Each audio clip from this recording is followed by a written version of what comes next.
یہ خان سرحد کے رہنے والے تھے، سب کے سب سود پر روپے چلاتے تھے۔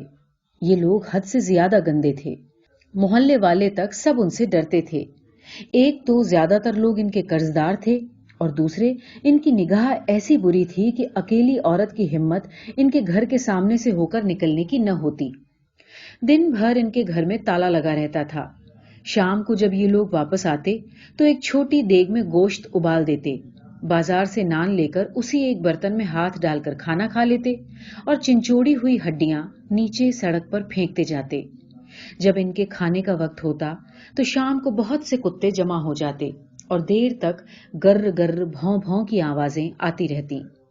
اپنا پیٹ بھر کر یہ خان بہی کھول کر بیٹھ جاتے، حساب کتاب کرنے لگتے، پھر کچھ اپنے کمبل بچھا کر اور حکا لے کر سونے کو لیٹ جاتے اور چند منچلے شہر کی مٹر گشتی کو نکل پڑتے۔ نماز روزے کا ایک سود کھانے والا خان بڑا پابند ہوتا ہے اور اپنے کو سچا مسلمان سمجھتا ہے، حالانکہ اس کے مذہب نے سود لینے کو بالکل منع کیا ہے، لیکن یہ سود کو نفع کہہ کر ہضم کر جاتا ہے اور اپنے خدا کے حضور میں اپنی عبادت ایک رشوت کی شکل میں پیش کرتا رہتا ہے۔ آج کل رمضان تھا تو سب خان بھی روزہ رکھے ہوئے تھے اور افطار کے خیال سے جلدی گھر لوٹ آیا کرتے تھے۔ ان کا دل بہلانے کا ایک طریقہ یہ بھی تھا کہ اپنے چھجے پر کھڑے ہو کر سڑک کی سیر کریں اور جب کوئی اکا دکا عورت گزرے تو اس پر آوازیں کسیں۔ ان کے سامنے جو گھر تھا اس کی کھڑکیاں تو کبھی کھلتی ہی نہ تھیں، کبھی کبھار روشنی سے پتا چلتا تھا کہ پھر کوئی کرایہ دار آ گیا ہے۔ آخر کو ایک دن چھکڑے اور تانگے آتے اور گھر پھر سے خالی ہو جاتا۔ ایک دن اصغر صاحب گھر تلاش کرتے پھر رہے تھے، اس گھر کو بھی انہوں نے دیکھا۔ اس وقت خان باہر گئے ہوئے تھے، گھر میں تالا پڑا تھا۔ اصغر صاحب نے گھر کو پسند کیا، خاص کر کرائے کو۔ سفیدی وغیرہ ہو جانے پر میں اپنی بیوی، بچے اور ماں کے اس گھر میں آ گئے۔ ان کی بیوی نسیمہ کو گھر بہت پسند آیا۔ اگر آس پاس کا محلہ گندا اور بوسیدہ حالت میں ہے تو ہوا کرے، لیکن 20 روپے میں اتنا بڑا مکان کہاں ملتا ہے؟ اس نے گھر کو فوراً سجانے اور ٹھیک کرانے کا ارادہ کر لیا۔ شام کو وہ اپنی کھڑکی میں سے جھانک کر باہر سڑک پر بچوں کی بھاگ دوڑ دیکھ رہی تھی کہ اس کی ساس بھی آ کر کھڑی ہو گئی اور باہر دیکھنے لگی اور ایک دم اوئی کہہ کر پیچھے ہٹ گئی۔ اے دیکھ تو، موٹے مسٹنڈے خانوں کو پھوٹے ان کے دیدے، دیکھ ادھر دیکھ کر کیسے ہنس رہے ہیں۔ نسیمہ نے نگاہ موڑی، دیکھا کہ کئی خان اپنے چھجے پر دانت نکالے اس کی طرف گھور رہے ہیں۔ نسیمہ کے ادھر دیکھتے ہی خانوں کی فوج میں ایک حرکت سی ہوئی اور وہ زور زور سے باتیں کرنے لگے۔ شکر تو یہ تھا کہ ان کا گھر ذرا ترچھا تھا، لیکن پھر بھی سامنا خوب ہوتا تھا۔ اے دلہن، کھڑکی بند کر کے ہٹ جاؤ، یہ کیسا بے پردہ گھر اصغر نے لے لیا ہے، میں تو یہاں 2 روز نہیں ٹک سکتی۔ نسیمہ نے جواب نہیں دیا اور خانوں کی آنکھوں میں آنکھیں ڈال کر برابر دیکھتی رہی۔ ساس یہاں سے بڑبڑاتی چلی گئی، مردوں کو کون کہے جب عورتیں ہی شرم نہ کرے۔ اصغر اور نسیمہ کی زندگی میں اب سے نہیں، کچھ عرصے سے رکاوٹ پیدا ہو گئی تھی۔ ان دونوں کی منگنی بچپن میں ہی ہو گئی تھی۔ جیسے جیسے بڑھتے گئے پردہ بھی بڑھتا گیا، مگر آنکھ مچونی جیسے اپنے یہاں اکثر منگیتروں میں ہوتی ہے ان میں بھی ہوتی تھی۔ نوبت یہاں تک پہنچی ہوئی تھی کہ وہ دونوں چھپ چھپ کر خط بھی لکھا کرتے تھے۔ اصغر جب کالج میں پڑھتے تھے تو نوجوانی کا زمانہ تھا، طبیعت میں جوش اور ان لڑکوں کا ساتھ جو ملک کی آزادی کا درد دل میں رکھتے تھے۔ اس کی جوشیلی تقریریں اور ویاکھیان انگریزوں کے ظلم، زمینداروں کی بیگار، کسانوں کی مصیبت، سرمایہ داروں کی لوٹ اور مزدوروں کے سنگٹھن کے بارے میں بہت مشہور تھیں۔ بولنے والا تو وہ غضب کا تھا۔ چھاتروں کی دنیا میں وہ ہر جگہ مشہور تھا۔ دیش کو اس سے بہت آشائیں تھی اور نسیمہ کو ان سب سے زیادہ۔ اصغر اپنی کالج کی زندگی کی سب باتیں نسیمہ کو لکھتا رہتا اور جب وہ اخبار میں اس کا نام دیکھتی تو نسیمہ کا سر غرور سے اونچا ہو جاتا۔ اس کی کسی سہیلی کا بھائی یا منگیتر قومی لڑائی میں شامل نہیں تھا۔ نسیمہ نے اپنے کو ایک نئی زندگی کے لیے تیار کرنا شروع کر دیا۔ عقل مند کو اشارہ کافی، ہوشیار لڑکی تھی، وہ اپنے سماج کے روگوں کو اچھی طرح سمجھنے لگی تھی اور ساتھ ہی ان کو سدھارنے کی تصویریں بھی اپنے دماغ میں کھینچنے لگی۔ دیش کو آزاد کرنے اور اس کو سکھ پہنچانے کے لیے ہر قسم کا بلیدان کرنے کو تیاری کرنے لگی۔ آزادی کے نام سے اس کو عشق سا ہو گیا۔ وہ اس پر اپنی جان بھی قربان کر سکتی تھی۔ جیسے ہی اصغر نے BA کیا، دونوں کی شادی ہو گئی اور ساتھ رہنے سے نسیمہ کو پتا چلا کہ اصغر کی روشن خیالی ایک چھوٹے سے دائرے کے اندر بند ہے۔ انہوں نے اتنا تو شروع کیا کہ اپنے چند دوستوں سے بیوی کو ملوا دیا۔ ان لوگوں سے بات چیت کرنے کے بعد نسیمہ کی سوچ اور سمجھ میں زیادہ ترقی ہو گئی اور خود کو آگے بڑھ کر کام کرنے کی خواہش ہوئی۔ ایک طرف تو نسیمہ کا شوق اور جوش بڑھ رہا تھا اور دوسری طرف اصغر آہستہ آہستہ ڈھیلے پڑتا جا رہا تھا۔ کہتا کچھ تھا اور کرتا کچھ۔